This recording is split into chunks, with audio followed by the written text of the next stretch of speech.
جس کے بچوں کو کھانا کھلایا، وہ کہنے لگی کاش تیری جگہ عمر کی جگہ تو خلیفہ ہوتا، کاش عمر کی جگہ تو خلیفہ ہوتا تو وہ میرے جیسا کوئی ہوتا. کہتا میں ہی تو عمر ہوں، میں ہی تو عمر ہوں. تو انہوں نے فرمایا تو کل دربار میں آ جانا، عمر کے نزدیک تو مجھے بھی دیکھ لے گی، عمر کے نزدیک مجھے بھی دیکھ لے گی. یہ وہ عمر ہے جس کے اسلام لانے پر کائنات روئی، جنات روئے، آسمان کے فرشتے روئے جس کی شہادت پر. یہ وہ عمر ہے. اور نماز پڑھاتے ہوئے کافر کے ہاتھوں خنجر لگا. نماز میں خنجر، جنت کی ایسی بشارتیں. تو آپ نے اپنے بیٹے عبداللہ بن عمر سے کہا بیٹا جاؤ حضرت اماں عائشہ سے کہو کہ عمر اپنے ساتھیوں کے پڑوس میں دفن ہونے کی اجازت چاہتا ہے، اگر وہ اجازت دے دیں تو مجھے لے جانا، نہیں تو مجھے جنت البقیع میں ڈال دینا. وہ آئے، حضرت عائشہ بیٹھی رو رہی تھی. ان کا اماں جان میرا باپ عمر یہاں اجازت چاہتا ہے. تو حضرت عائشہ نے کہا یہ جگہ تو میں نے اپنے لیے رکھی تھی. ابا جان مبارک ہو، اجازت مل گئی. کہا نہیں بیٹا ممکن ہے میرے شرم میں اجازت دی ہو، جب میں مر جاؤں مجھے اٹھا کے لے جانا، دروازے پہ رکھنا، اجازت ملے تو لے جانا نہیں تو واپس کر دینا. پھر جب موت کی آہٹ کو محسوس کیا تو رونے لگے. حضرت علی آئے، حضرت حسن آئے. کہا عمر کیوں رو رہے ہو؟ موت کے ڈر سے. کہا نہیں موت کے ڈر سے نہیں، موت کے بعد آنے والی گھاٹیوں کے ڈر سے. تو فرمایا نہ رو نہ رو، میرے ان کانوں نے اتنی دفعہ سنا ہے کہ میں گن بھی نہیں سکتا کہ اللہ کے نبی نے کہا تھا ابو بکر اور عمر جنت کے بڑی عمر کے لوگوں کے سردار ہیں.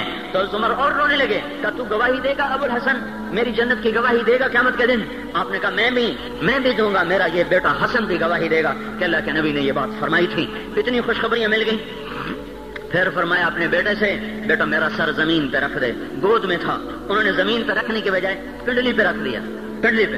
انہوں نے پھر فرمایا بیٹا میں کہہ رہا ہوں زمین پہ رکھ دے. انہوں نے زمین پہ رکھ دیا تو اپنا چہرہ یوں مٹی میں ڈال اس طرح ایسے، اور اپنی گال اپنی ناک یوں زمین میں ایسے ایسے رگڑ رہے. اور کیا کہہ رہے؟ ویل لک یا عمر ان لم یغفر لک ربک، اے عمر اگر تیرے رب نے تجھے معاف نہ کیا تو ہلاک ہو جائے گا.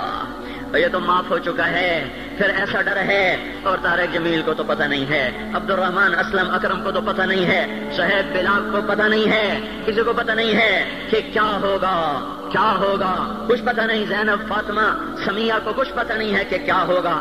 فاطمہ کو تو پتہ ہے پھر بھی کپ کپاتی ہیں. خدیجہ عائشہ کو پتہ ہے، حضرت عائشہ محبوب ترین بیوی ہیں. جب انتقال کا وقت آیا تو اتنا روئی کہ چنی ساری آنسوں سے تر ہو گئی. موٹی چادر تھی، بھیگ گئی آنسوں سے. عبداللہ ابن عباس آئے کہنے لگے اماں جان آپ کیوں رو رہی ہیں؟ آپ اللہ کے محبوب کی سب سے پیاری بیوی ہیں. آپ کا اور اب اللہ کے نبی کا کی ملاقات میں صرف موت کا پردہ حائل ہے. ادھر آپ کی روح نکلے گی، ادھر آپ اللہ کے نبی کے پاس پہنچ جائیں گی. فرمایا عبداللہ مجھے دھوکہ نہ دے، کاش میں پیدا ہی نہ ہوئی ہوتی، کاش میں پیدا ہی نہ ہوئی ہوتی. تو یہ عمر اتنی بڑی جنت لے کر کے اے اللہ کہتے کہتے جان دے دی.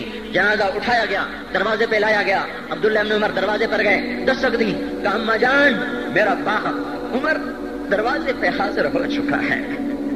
حضرت عائشہ نے فرمایا لایا جائے عمر کو. مرحبا بعمر.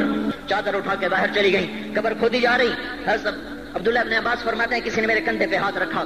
میں نے پیچھے مڑ کے دیکھا تو حضرت علی کھڑے تھے اور آنکھوں سے آنسوں کے ایسے سیل رواں تھا. وہ فرما رہے تھے عمر اللہ کی قسم مجھے پتا تھا تو یہیں دفن ہوگا. مجھے پتا تھا اس دھرتی پہ عمر کے سوا کوئی نہیں آ سکتا، کیونکہ میں نے ایک دفعہ نہیں پتہ نہیں کتنی دفعہ اللہ کے نبی کے منہ سے سنا میں اور ابو بکر اور عمر، میں اور ابو بکر اور عمر یہ بخشے ہوئے لوگ ہیں اور مجھے کچھ پتہ نہیں ہے کہ میرا بول قبول ہے کہ نہیں. آپ کو کچھ پتہ نہیں ہے کہ یہ نماز یہ آمد قبول ہے کہ نہیں ہے. میرے بھائیوں یہ مبارک کھڑیاں جا رہی ہے، جمعہ اگلے سال اب آئے گا اور پورا سال ہے کتھے کاندھی جتھے مغلاں جانا ہماری زبان کا محاورہ ہے.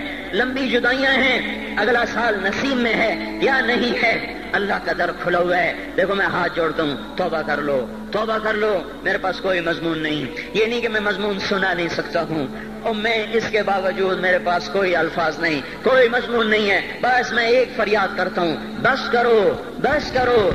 کرو، واپس آ جاؤ. کتنے اور گانے سننا چاہتے ہو، کتنا جھوٹ بولنا چاہتے ہو، کتنا اس تہذیب کا مذاق اڑانا چاہتے ہو، کتنا اپنے نبی کی سنتوں کو مزید ذبح کرنا چاہتے ہو. آ جاؤ آج ہم توبہ کر لیں. اللہ بھی کہہ رہا ہے من تقرب الی تلقیتہ من بعید. آؤ آؤ تم توبہ کرنے آؤ, میں کیا کروں گا. ہائے ہائے ماں ناراض ہو جائے یا منہ پھیر کے بیٹھ جاتی ہے, باپ ناراض ہو جائے اس کو منانے جاؤ وہ گالیاں دیتا ہے, بھائی ناراض ہو جائے اس کو منانے جاؤ وہ دروازہ نہیں کھولتا.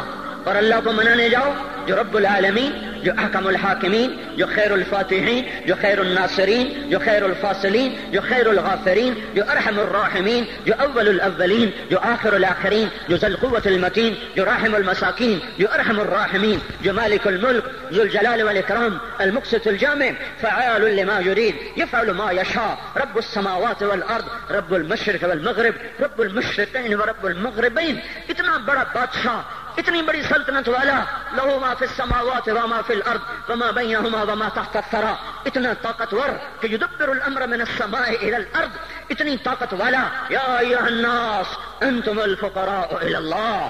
اللہ کا لہجہ سنو, اس کی پکار سنو, اس کا تکبر دیکھو. یا ایھا الناس انتم الفقراء الى اللہ.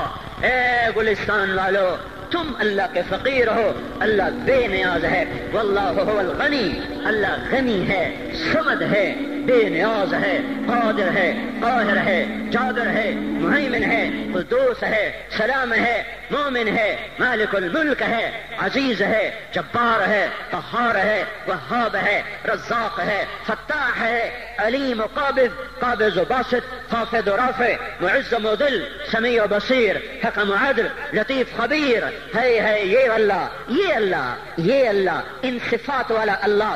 اگر اس کو منانے جاتے تو ناک رگڑواتا, الٹا لٹکاتا, تھپڑ مارتا, جوتے مارتا, ہزاروں شرطیں لگاتا, سر عام کھڑے ہو کے تانے دیتا, عیب سناتا, برائیاں گنواتا, ہمیں ناک رگڑوا کر پھر کہتا جاؤ معاف کیا پر میں قربان جاؤں. کوئی ایسا اللہ کہاں سے لائے گا؟ پھر اسی اللہ کی نافرمانی ہو تو روئیں نہ تو کیا نہ کریں. یہ اللہ, یہ اللہ, یہ اللہ. جب کوئی بندہ, کوئی بندی, کوئی مرد, کوئی عورت فاحشہ زانی عورت کیوں نہ ہو, اور زنا کے بازار گرم کرنے والا نوجوان کیوں نہ ہو, اور دھرتی کو قتل و غارت سے بھر دینے والا ظالم کیوں نہ ہو, خائن, بددیانت, راشی, افسر, حکمران کیوں نہ ہو, بے پرد دعوت نظارہ دینے والی عورت کیوں نہ ہو, ساری زندگی ایک سجدہ کرنے والا مرد کیوں نہ ہو, کسی حال کا ہو, تن ہم داغ داغ شد, تمبا کجا نہ ہم, جس کا دامن نہیں, تن نہیں, جس کا رواں نافرمانیوں سے بھر چکا ہو. جب یہ ایک قدم اللہ کی طرف اٹھاتا ہے توبہ کرنے کے لیے, اللہ بے قرار ہو کر کہتا ہے میں آ رہا ہوں, تلقیتہ من بعید. اللہ عرشوں سے نیچے آ جاتا ہے, آگے بڑھ کے باہیں پھیلا دیتا ہے اور اس کا استقبال کرتا ہے. یا ایتھا النفس المطمئنہ ارجعی, آ جا میری بندی, آ جا میرا بندہ. یہ آنکھیں پتہ نہیں کب سے انتظار میں تھیں, میرا در پتہ نہیں کب سے کھلا تھا کہ کبھی تو آئے گا, کبھی تو آئے گا. اور جب تو آئے گا تیری ماں تیرا استقبال نہیں کرے گی, صلواتیں سنائیں گی, تیرا باپ تیرا استقبال نہیں کرے گا, تجھے دھکے دے گا. جب تو میرے دربار میں توبہ کرنے آئے گا میں آگے آ جاؤں گا, آ جا, میں تیری توبہ کا منتظر تھا. اور بڑھاپے میں آنے والے کو تانے نہیں دیتا, او ظالم بوڑھے تو اب آیا ہے, پہلے کہاں تھا, او ظالم بوڑھے تو نے جوانی میں توبہ کیوں نہ کی. ارے نہیں بھائیو, نہیں, جب کرو گے اس کے در کو کھلا پاؤ گے.